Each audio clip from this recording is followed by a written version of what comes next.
and we've got with us the attendance register for the meeting that resolved, that passed the resolutions that we want to read to you. I don't know if I could start.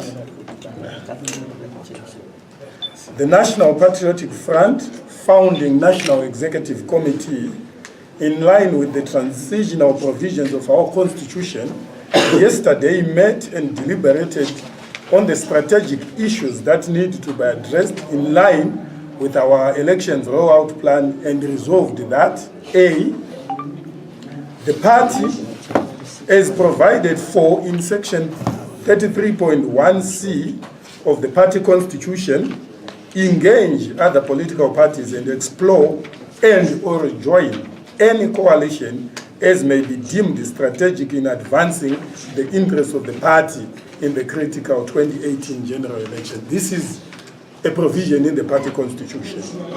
So the meeting met and endorsed that provision. The meeting also endorsed that the work done so far by a team led by the national chairperson in ongoing negotiations for the purposes of forming an electoral pact with the coalition partner be completed before Monday, 11 June 2018. We also resolved that the party's inaugural convention be held after the July 30 harmonized elections. The meeting also noted that Comrade Mutinhiri, our interim president, who on the 9th of May 2018 at an NFEC meeting in Bordeaux apologized for his nonchalant approach to the task the party assigned to him, still showed gross incompetence, lack of commitment to the party and its cause, and therefore the meeting decided to relieve him of his current duties pending reassignment. The interim president, therefore, as a resolution, the interim president, retired Brigadier General Ambrose Mutinhiri, is therefore recalled from his current position after he teamed up with a former cabinet minister to hire thugs to disrupt an NFEC meeting at Magolis Resort in Harare yesterday. The NFEC also noted that Comrade Mutinhiri's alliance with the former cabinet minister points to a deliberate ploy to disrupt the NPF activities, especially the ongoing coalition talks. The decision to recall Comrade Mutinhiri was unanimously endorsed by all the NFEC members present at the meeting, and we've brought the register. You can take copies of the signatures of the people who attended the meeting and their phone numbers. Comrade Chair. Thank you. Ladies and gentlemen, as you have just been listening to narration by Comrade Mawarire, I would like you to know that it has not been easy for us to run this party. It's a new party in the form that new parties are formed. But in reality, we are the background of G40. I think you should know that. And G40 was coming down from the higher structures of the party, ZANU-PF, down to the branches and the cells. Why? Because of a negative attitude that was taken by some of our comrades against the young generation. We felt, as G40 they called us, it was time that younger people take over the running of the government of Zimbabwe. And that was not accepted by the present junta setup, who felt that they themselves liberated themselves, not the nation of Zimbabwe.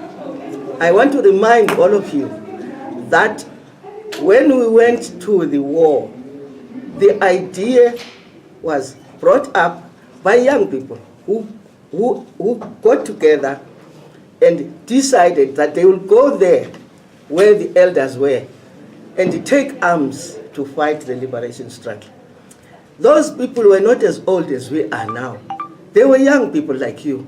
Therefore, it was time for us now to say, let the young ones come and take over. But we were never given that chance. We saw some tanks all over the country attacking us without any reason, calling us thugs, calling us thieves. But up to now, no one has been arrested. Yes, we appreciate what Comrade Mutinhiri did by resigning from Parliament and pledging to work with the people of Zimbabwe in doing away with the junta. But since then, that was the only good statement that he ever made. And it ended there. He didn't want to work with us, whom he said were G40s. He wanted to create his own structures. We said, fine, let him go as long as we have the same agenda, that of addressing the anomaly, the subnormal situation that was there. He moved on. There were no results from his side. When he realized that we had started programs running around the country, he decided to come back.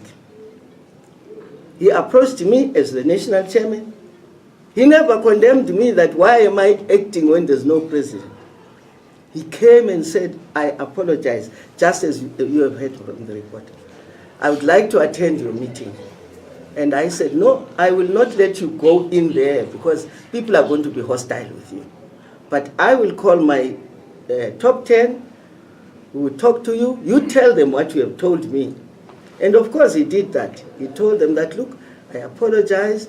I didn't work with you from the beginning. I think now I'm ready. And please, can you forgive me? And that my 10 members of the National Executive accepted his apology. However, since then he has not been active. We tried by all means, we sent him up WhatsApp, want to have a meeting, want to have this. He doesn't respond. We don't know whether he came to us because we're beginning to show who we are, and maybe working with some other people was trying to destabilize or push us to a weight so that we don't carry on, waiting for his authority. But he never called a meeting, not even one day. He never phoned me. I have the right to call meetings as the chairman of the party, but he's never called me for any meeting. We only saw Comrade Mutinhiri yesterday when he came with a gang of thugs. They were traveling in 2 combis. I think you know the name of that group. They used to be called Chipangano, and they were hired. We have got proof that they were hired. We can discuss the rest about it tomorrow, any other day, any other time. We'll leave it for another day. However, they tried their best to disrupt the meeting until I had to close the meeting. And then we decided to reassemble. I told my chairperson, we have got 6 chairpersons who come from 6 provinces who support us because they are the ones who endorsed us without Mutinhiri.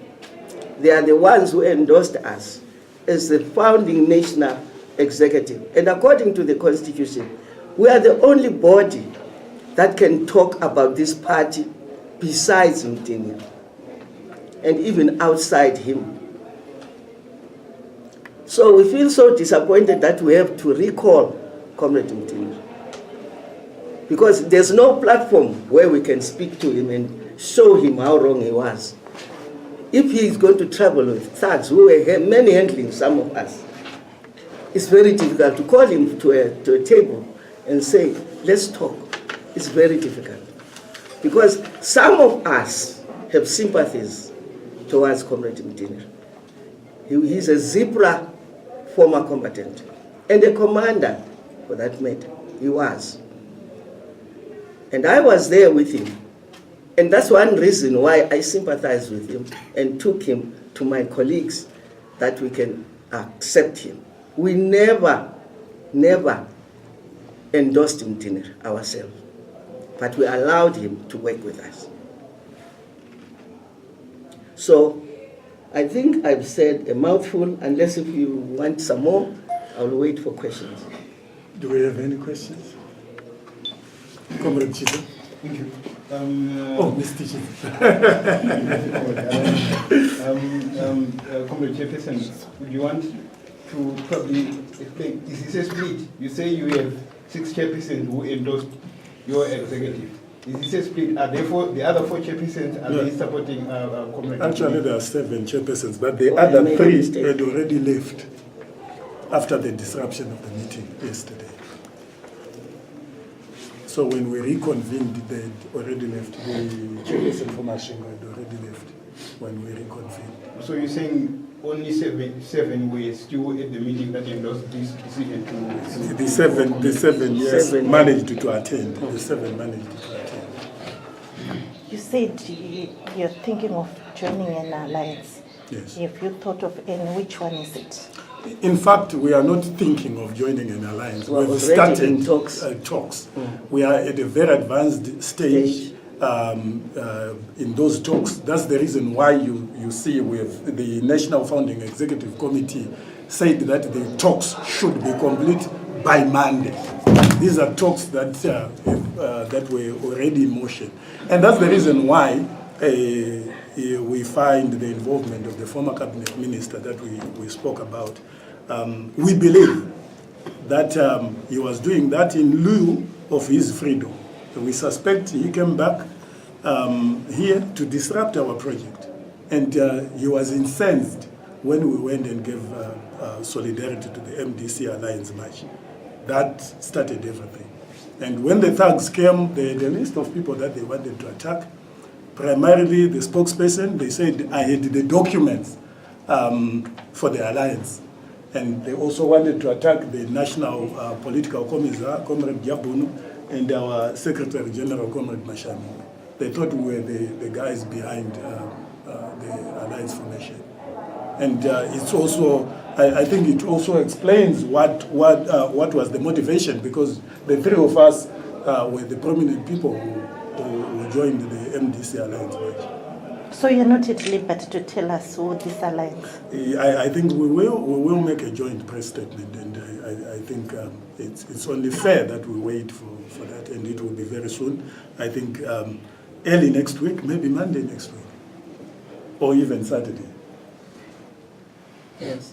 Yes. Okay, thanks. I think if I heard well, you said that Brigadier Mutinhiri came with the former cabinet minister. No, we said he came with thugs. Thugs, okay. That he had hired. He was coming from a meeting with the former cabinet minister. In fact, there was a meeting in Mash Central on Wednesday.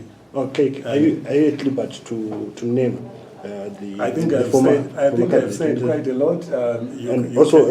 By now you now know the name. And my second question is, joining an alliance now, yes, while you see the shade probably more constituencies. No, we have completed that exercise, comrade. We have completed that exercise with our alliance partner. That one is sorted out. In fact, the thing that we are left with is not even sharing of the constituencies. That has been done. And we've agreed on the constituencies. We are going to announce the number of constituencies that we are going to contest in and the number that we have given to them. So that one is not an issue. We have agreed on that one. The interim president has been, you have reported the interim president. So in the interim? In the interim, the national chairperson, like she was doing, is acting. Continues to act as she was doing. You are on record saying you do not recognize the administration of the current president, yes. Yes. Yes. And my question is, why are you going into the election that he has called when he himself is not elected, according to your... Okay, to mobilize people so that they vote against him. And any election that you suspect people might compromise, the easiest thing that you can do is to mobilize so that the voter turnout gets beyond 75%. Once you do that, it's difficult to rig that election. So that's the motivation. We want him out, and if we have tried all other things, and the only thing that is left is to mobilize our people to vote in numbers. And that's why we are getting into a coalition. We are combining our strength with the strength of the MDC. If the MDC, and other parties, if MDC showed the strength that they showed in Harare, we can also demonstrate that kind of support like we did in Kwekwe. If we combine those numbers, he's gone. So let me get this straight. As NPF, we are not in this election to win, but to disrupt. No. To win, comrade, we have parliamentary seats that we are contesting to win, not to disrupt. How do you disrupt? we are contesting to win. He's contesting his seat to win. He's contesting his seat to win. I'm contesting my seat to win. But we are joining forces. Yes, but we are joining forces. And when you join forces, you don't disrupt, comrade. You strengthen each other. Thank you.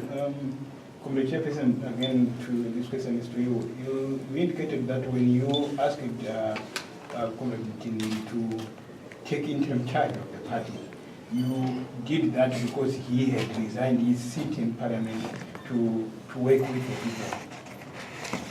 people. What was the role played by former President Mugabe in that arrangement? I don't think I have something that I can say about that. I will allow the one who speaks through us to say something. President Mugabe, his role has been very clear. He said if you do ABC, and we've said that on record, that he said if you fight for the return to constitutionalism, if you fight for democracy, I will support a political party that is formed on those bases. If you fight for the empowerment of the black people, he will support us. And that's the role that he played. No, that's the promise that he gave us. If that promise is a role, if it makes you believe it's a role, then maybe that's the role that he played, was promising us his support, and we will really treasure that support. Is he aware now that you're going into bed with the mortal enemy MDC? We are not going into bed. We are going into an alliance. Okay. Is he aware you are going into an alliance with the MDC? Yes, he is aware. He is aware? Yes. So you've been briefing him?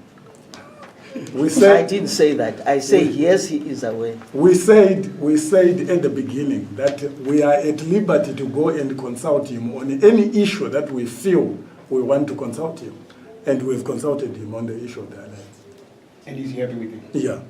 Has he given his direct support to the candidature of Advocate Nelson? We said he is happy with the alliance talks. Thank you very much. I don't know where we are getting Nelson Chamisa. We said we are talking to partners, to a partner. We never said we are talking. Yeah, I asked you the question. We gave solidarity to Chamisa, but we are talking to a partner.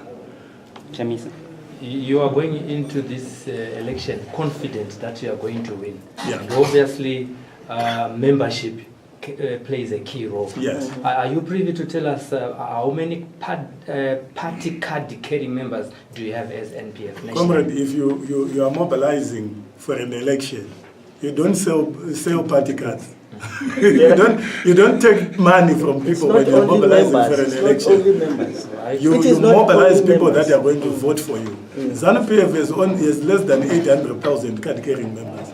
But the people who have been voting President Mugabe are above 2 million. So it's not every. You don't, when you are going into election, you don't target members. You target people that are going to support you, that are going to vote you on election day. Yes.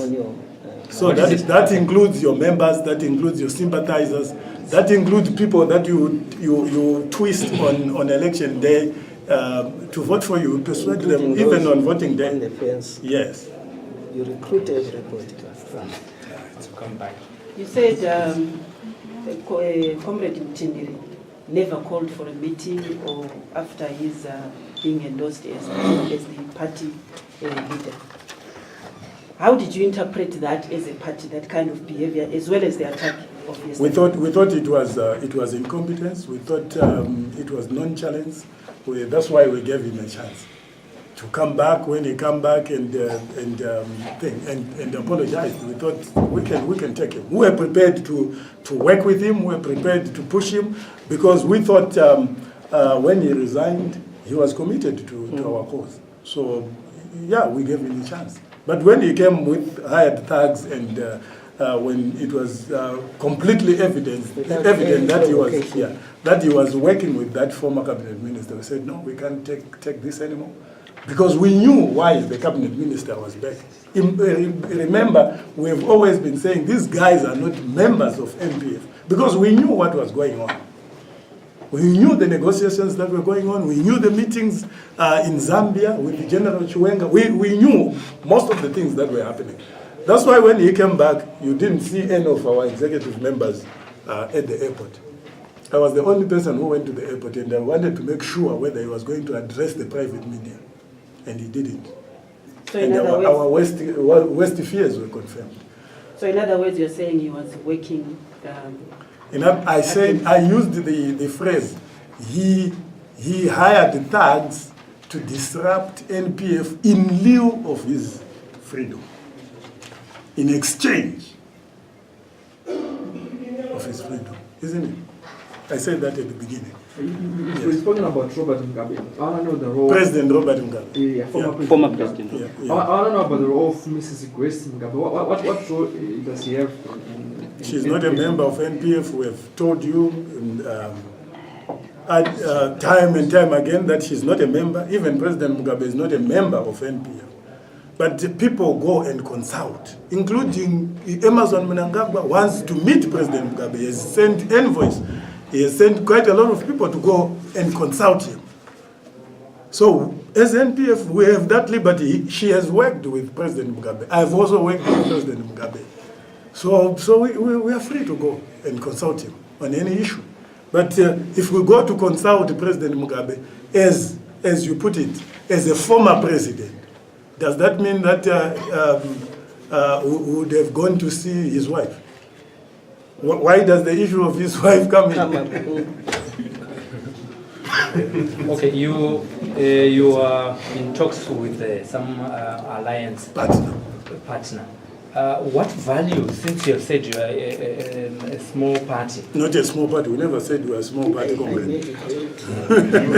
We are a huge party. We have 80% of Zambia. That's the new party. Yes. A new party. What value are you carrying to the alliance as a new party? The value was recognized by those that were discussing it. If we had no value, they would not have entertained negotiations with us. They would never have approached us to initiate talks on the coalition. Okay, they approached you, yes. You did not approach them. Whichever way. I think we are done, comrade. Thank you very much. Thank you for your patience.